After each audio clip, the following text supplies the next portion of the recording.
प्रधानमंत्री ने मन की बात कार्यक्रम में कहा, भारत के लोगों में बहुत गहरे तक रची बसी है लोकतंत्र की भावना।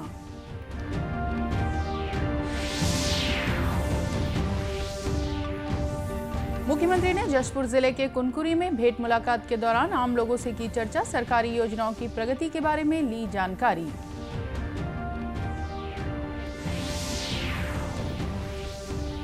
केंद्र की राष्ट्रीय आजीविका मिशन योजना से दुर्ग जिले की हजारों ग्रामीण महिलाएं बन रही आत्मनिर्भर।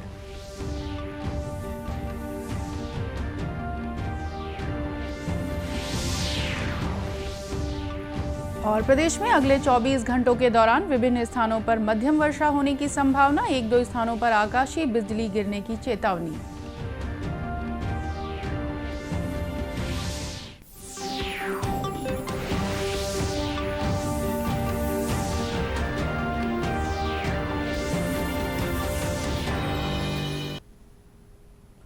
नमस्कार, आप देख रहे हैं दूरदर्शन समाचार। मैं हूं रेहाना। अब समाचार विस्तार से। प्रधानमंत्री नरेंद्र मोदी ने कहा है कि भारत के लोगों में लोकतंत्र की भावना बहुत गहरे तक रची बसी है। आकाशवाणी से मन की बात कार्यक्रम में अपने विचार साझा करते हुए श्री मोदी ने कहा कि आपातकाल के दौर में भी भारत के लोगों ने लोकतंत्र के प्रति अपनी आस्था को पराजित नहीं होने दिया। प्रधानमंत्री ने कहा कि वे खुद भी आपातकाल के उस दौर के साक्षी रहे हैं। भारत के हम लोगों में सदियों से जो लोकतंत्र के संस्कार चले आ रहे हैं, जो लोकतांत्रिक भावना हमारी रग रग में है, आखिरकार जीत उसी की हुई। भारत के लोगों ने लोकतांत्रिक तरीके से ही इमरजेंसी को हटाकर वापस लोकतंत्र की स्थापना की। तानाशाही की मानसिकता को, तानाशाही वृत्ति प्रवृत्ति को लोकतांत्रिक तरीके से पराजित करने का ऐसा उदाहरण पूरी दुनिया में मिलना मुश्किल है। इमरजेंसी के दौरान देशवासियों के संघर्ष का गवाह रहने का, साझेदार रहने का सौभाग्य मुझे भी मिला था, लोकतंत्र के एक सैनिक के रूप में। आज जब देश अपनी आजादी के 75 वर्ष का पर्व मना रहा है, अमृत महोत्सव मना रहा है, तो आपातकाल के उस भयावह दौर को भी हमें कभी भी भूलना नहीं चाहिए।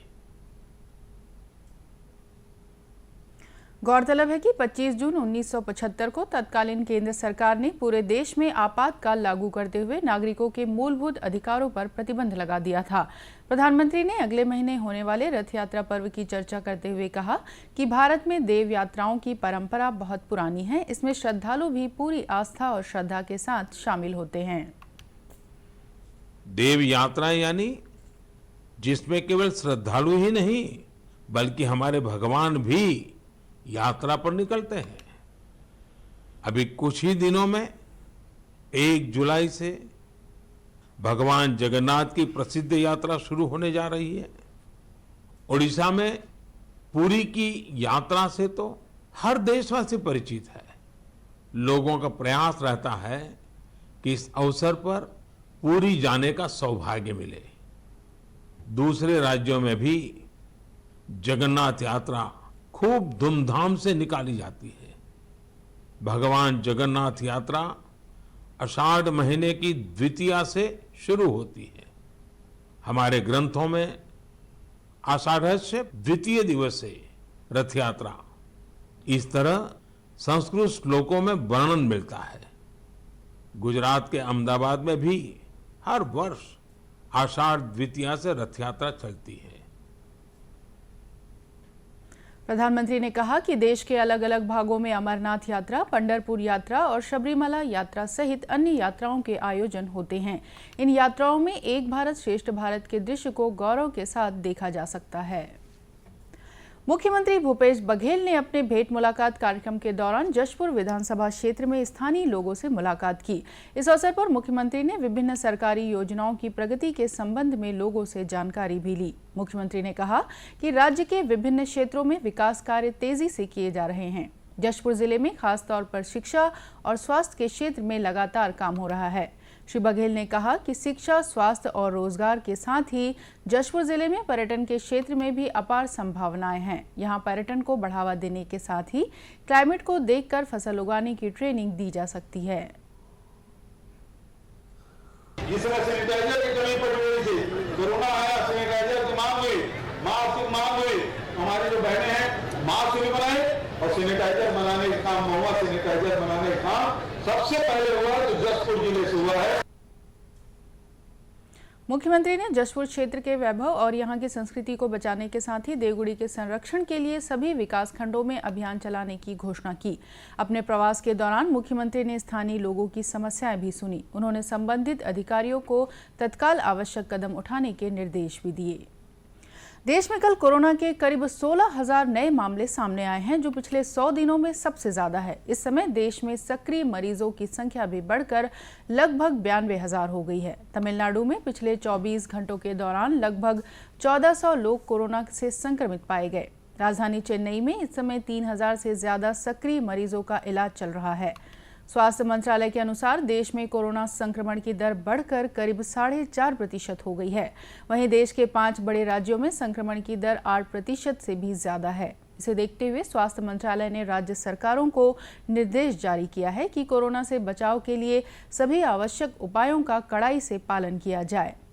इस बीच छत्तीसगढ़ में पिछले 24 घंटों के दौरान कोरोना के 92 नए मरीज सामने आए हैं। राज्य में कोरोना संक्रमण की दर 1% से कुछ कम है। कल सबसे ज्यादा 26 मरीज दुर्ग जिले में पाए गए, जबकि रायपुर जिले में 21 और बलौदाबाजार जिले में 16 नए मरीज पाए गए हैं। केंद्र सरकार की राष्ट्रीय आजीविका मिशन योजना महिलाओं को स्वावलंबी बनाने की दिशा में वरदान साबित हो रही है। दुर्ग जिले में धमधा विकास खंड के जाता खर्रा गांव की महिलाओं ने समूह बनाकर इस योजना का भरपूर लाभ लिया है। गांव की महिलाएं श्रद्धा सहायता समूह के माध्यम से दाल मिल का संचालन कर रही हैं। इस दाल मिल से सभी महिलाओं को पर्याप्त आमदनी हो रही है। इस कार्य में महिलाओं को एक निजी संस्था से भी मदद मिल रही है। ये महिलाएं आसपास के किसानों से अरहर और चना खरीद कर दाल बनाती हैं। इस दाल को बड़े बाजारों में भेजा जाता है। अब तक समूह की महिलाएं करीब 50 क्विंटल दाल बेच चुकी हैं। इसके साथ ही समूह की महिलाएं धनिया, मिर्ची और आटा भी तैयार कर रही हैं। इस संबंध में धमधा जनपद पंचायत के मुख्य कार्यपालन अधिकारी प्रकाश मेश्राम ने बताया कि धमधा विकास खंड में 2000 से ज्यादा महिलाएं स्व सहायता समूह के जरिए विभिन्न प्रकार के रोजगार को अपनाकर आत्मनिर्भर बन रही हैं। हमने समूह के माध्यम से यहाँ पे उनके द्वारा जो किया गया दाल मिल के लिए, और एक है जीवामृत। तो जीवामृत के बारे में जो प्लांट्स है उसमें अभी हमने रिसेंटली 3 से 4 महीनों के बीच में 1 लाख रुपए का नेट प्रॉफिट किया हुआ है। और साथ में अभी दाल मिल के लिए अभी ऐसा कि आपके सामने भी हमारे ग्रामीण स्तर की महिलाएं हैं, ये अभी दाल मिल का जो लॉन्च किया गया है, इसमें लोकल किसानों से दाल को खरीद करके, कच्ची दाल, रॉ मटेरियल दाल के रूप में खरीद करके उसको दाल के रूप में, जो दाल हम लोग खाते हैं उस रूप में उसको बना रही है। उनको खरीदने का जो कास्ट है लगभग 6,000 रुपये क्विंटल है। और प्रोसेसिंग, आफ्टर प्रोसेसिंग मतलब उसको बनाने के बाद में हम उसको मिनिमम 10,000 पर क्विंटल के हिसाब से विक्रय कर रहे हैं। तो हमको 1 क्विंटल में 4,000 का नेट प्रॉफिट होता है। श्रद्धा सहायता समूह की कुछ महिलाओं ने बताया कि दाल मिल में काम करने से पहले वे रोजी मजदूरी किया करती थी, लेकिन दाल मिल से उन्हें काफी लाभ हो रहा है। मोर समूह के नाम जय माँ लक्ष्मी हवय, ओमा 12 सदस्य हवय। और जीवा के मिशन पर हमन जी अमृत बनावत हवन और किसान मन ला बेचे हवन। और 6 बार बनाए हैं, हमन ला 1,20,000 के फायदा होइस हवय। और वो मन ला फायदा हुआ था किसान मन ला। दाल मिल चला रहे हैं। दूसरे के खेत में धूप में काम करने जाते थे, वो अब हम अपने खुद से काम कर रहे हैं। समूह की कुछ महिलाएं जीवा अमृत खाद भी बना रही हैं। इस कारोबार से महिलाओं की आर्थिक स्थिति लगातार बेहतर होती जा रही है। इस तरह राष्ट्रीय आजीविका मिशन में दुर्ग जिले की महिलाओं के लिए आर्थिक प्रगति का नया रास्ता तैयार कर दिया है। दुर्ग की महिलाओं की सफलता को देखकर अब अन्य जिलों में भी इस योजना के विस्तार के प्रयास किए जा रहे हैं। प्रदेश में अगले 24 घंटों के दौरान विभिन्न स्थानों पर हल्की से मध्यम वर्षा होने की संभावना है। वहीं 1-2 स्थानों पर गरज चमक के साथ तेज वर्षा होने और आकाशीय बिजली गिरने की चेतावनी भी दी गई है। मौसम विभाग के अनुसार इस समय राजस्थान से पश्चिम बंगाल तक एक द्रोणिका बनी हुई है। इसके प्रभाव से प्रदेश में अनेक स्थानों पर गरज चमक के साथ बौछारें पड़ सकती हैं। वहीं दिन के तापमान में भी 1 से 2 डिग्री सेल्सियस की कमी आने की संभावनाएं हैं। और अब कुछ खबरें जिलों से।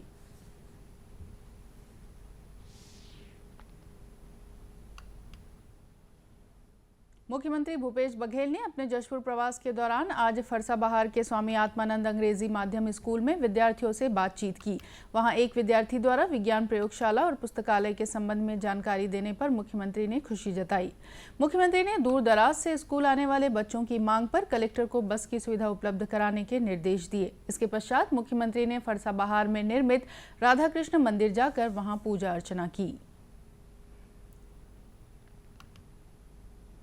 जांजगीर चांपा जिले के पिहरीत गांव में पिछले दिनों बोरवेल में गिरने के बाद सुरक्षित बाहर आने वाले राहुल अपने घर पहुंच गए हैं। इस मौके पर राहुल के माता-पिता और परिजनों ने उसकी आरती उतारी। सभी ने राहुल के माथे पर टीका लगाकर उसका अभिनंदन किया।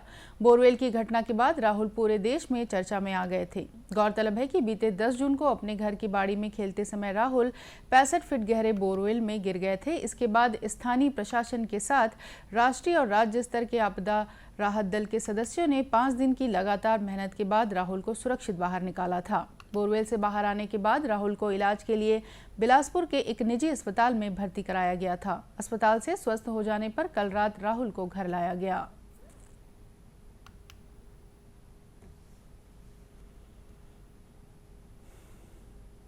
कोरिया जिले में भरतपुर सोनहत विधानसभा के 26 गांवों में आजादी के बाद पहली बार बिजली पहुंचने वाली है। जिले के पडेवा, हंसपुर और नवाडी में बिजली पहुंचाने का काम शुरू भी हो चुका है। इन गांवों में अभी तक बिजली नहीं पहुंचने के कारण दूरस्थ वन क्षेत्रों में रहने वाले ग्रामीणों को परेशानियों का सामना करना पड़ता था। स्थानीय विधायक गुलाब कमरो ने बताया कि हाल ही में मुख्यमंत्री भूपेश बघेल ने इन गाँवों में बिजली पहुँचाने की योजना को मंजूरी दी है। इसके बाद राज्य विद्युत मंडल की ओर से बिजली पहुंचाने का कार्य शुरू किया गया है। राज्य विद्युत मंडल के कार्यपालन अभियंता NP सिंह ने बताया कि मुख्यमंत्री मजरा टोला योजना से क्षेत्र के विभिन्न गांवों में बिजली पहुंचाने का काम शुरू किया जा रहा है। दूरदर्शन केंद्र रायपुर से प्रसारित होने वाले प्रादेशिक समाचार को आप YouTube पर भी देख सकते हैं। हमारे YouTube channel Chhattisgarh DD news पर प्रादेशिक समाचार उपलब्ध रहेगा। YouTube चैनल का लिंक और QR कोड आप स्क्रीन पर देख सकते हैं। अपने एंड्रॉइड फोन से QR कोड स्कैन कर आप छत्तीसगढ़ DD न्यूज़ लिंक पर जा सकते हैं। इसके अलावा छत्तीसगढ़ DD न्यूज़ फेसबुक और ट्विटर पर भी उपलब्ध है। अंत में मुख्य समाचार एक बार फिर।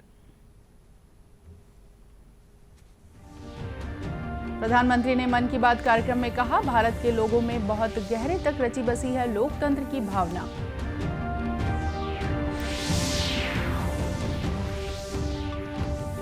मुख्यमंत्री ने जशपुर जिले के कुनकुरी में भेंट मुलाकात के दौरान आम लोगों से की चर्चा, सरकारी योजनाओं की प्रगति के बारे में ली जानकारी।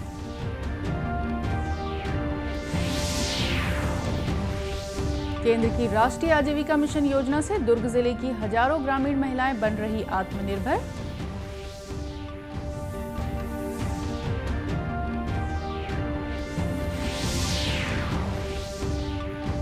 और प्रदेश में अगले 24 घंटों के दौरान विभिन्न स्थानों पर मध्यम वर्षा होने की संभावना, 1-2 स्थानों पर आकाशीय बिजली गिरने की चेतावनी।